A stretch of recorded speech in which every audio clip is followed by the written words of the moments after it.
Assalamualaikum warahmatullahi wabarakatuh. Dengan saya Nirwana Febriana Subuhan dan teman saya Ananda Dian Elisa. Kami akan presentasikan kelompok 12 yang berjudul Tata Pergaulan. A. Tata pergaulan. 1. Etika bergaul. Perhatikan Islam terhadap pergaulan sangat besar sekali karena adanya urgensi yang besar dan dampak sensitif. Sehingga Islam memerintahkan umatnya agar bergaul dengan orang-orang yang benar.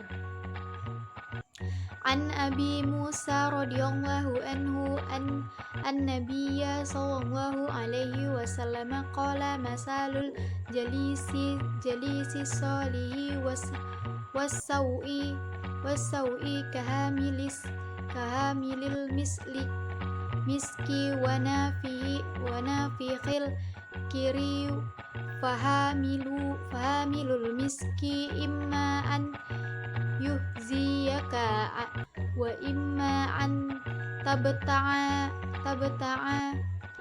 minhu wa imma an tajida minhu rihan tayyibatan wa nafiqul kiri imma an yuhriqa thiyabaka wa imma an tajida rihan khabisatan, yang berarti dari Abu Musa radhiyallahu anhu dari Nabi sallallahu alaihi wasallam, beliau bersabda, perumpamaan teman yang soleh dengan teman yang buruk bagaikan penjual minyak wangi dengan pandai besi. Bisa jadi penjual minyak wangi itu akan menghadiahkan kepadamu atau kamu membeli darinya, atau kamu akan mendapatkan bau wanginya, sedangkan pandai besi hanya akan membakar bajumu atau kamu akan mendapatkan bau tidak sedapnya. Hadis riwayat Al-Bukhari nomor 5108 dan Muslim nomor 2628, Ahmad nomor 19163.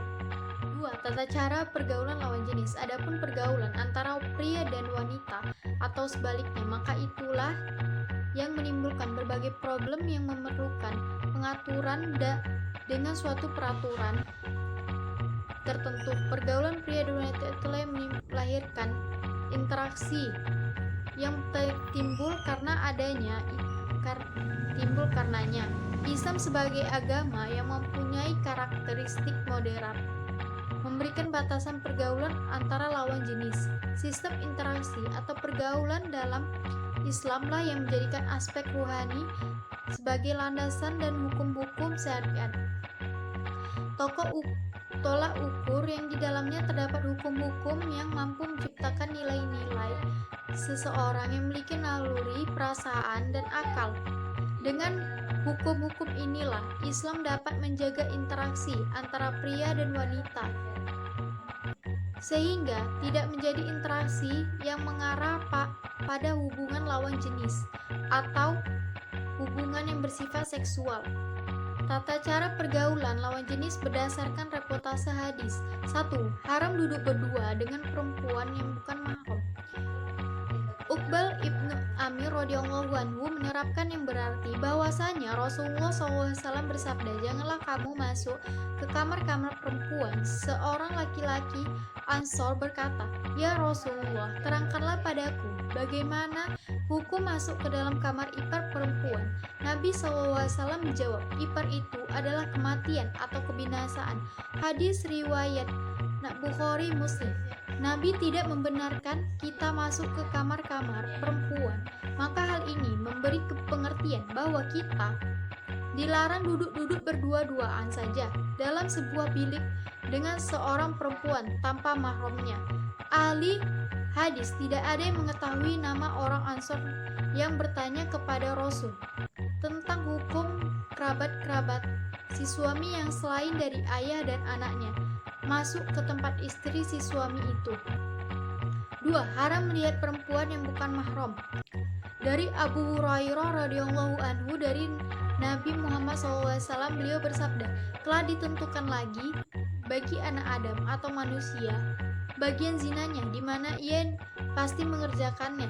Zina kedua mata adalah melihat, zina kedua telinga adalah mendengar, zina lisan adalah berbicara, zina tangan adalah memukul, zina kaki adalah berjalan, serta zina hati adalah bernafsu dan berangan-angan, yang semuanya dibuktikan atau tidak dibuktikan oleh kemaluan.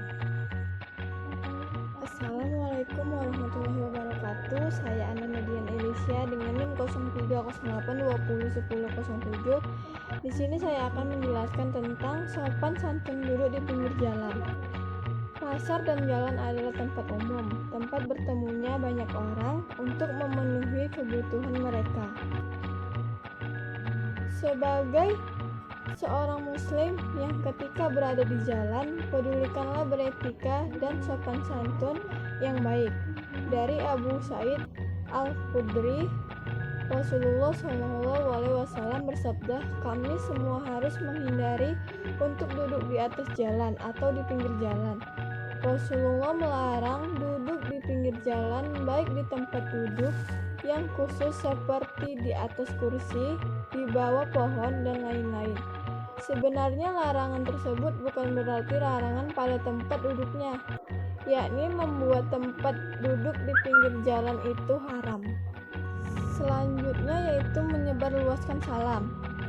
Secara kamus, salam berasal dari kata salima yasyamu salamatan yang berarti selamat. Kata salam yang merupakan isim masdar dari kata salima memiliki makna yang cukup. Di antaranya keselamatan, kedamaian, ketentraman, penghormatan, ketundukan, dan ketaatan.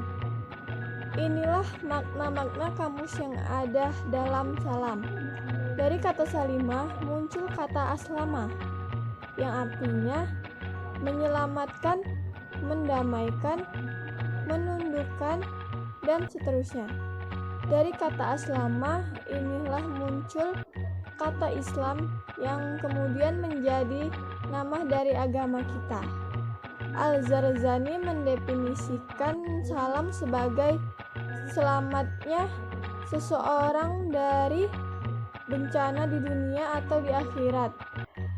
Tazarud al-Nafsiyan al-Mihnati al-Darain, dari definisi ini bahwa salam merupakan tujuan utama dari Islam, yakni selamatnya seseorang muslim di dunia dan di akhirat.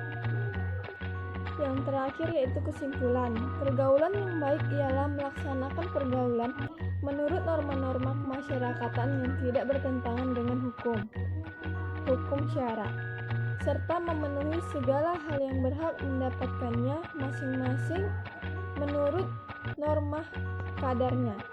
Haram berduaan antara laki-laki dan perempuan yang bukan mahramnya, karena yang menjadi pihak ketiga adalah syaitan yang akan menyukai mereka.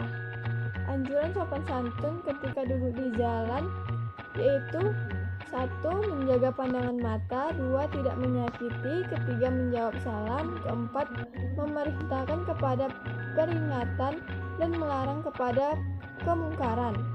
Salam juga merupakan doa yang berisi permohonan kepada Allah Subhanahu wa Ta'ala agar orang yang diberi salam memperoleh keselamatan di dunia maupun di akhirat. Baiklah, sekian dari penjelasan makalah kami tentang tata pergaulan. Apabila teman-teman ada yang ingin bertanya, silakan komentar di bawah video ini.